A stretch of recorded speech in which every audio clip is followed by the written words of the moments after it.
Tatlong nagugutom na bata ang kumatok sa pintuan ng bahay ng isang mahirap na mag-asawa. Sa habag ng babae ay sinabi, Pumasok kayo para magpainit. ngunit sumagot ang mga bata. Salamat, ngunit isa lamang sa amin ang pwedeng pumasok. Ako si Kayamanan. Kapag pumasok ako, mapupuno ng salapi ang inyong tahanan.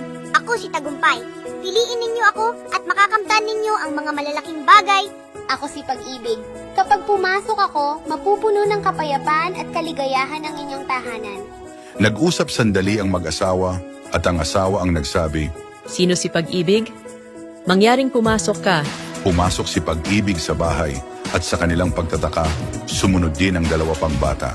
Nagtaka ang mag-asawa.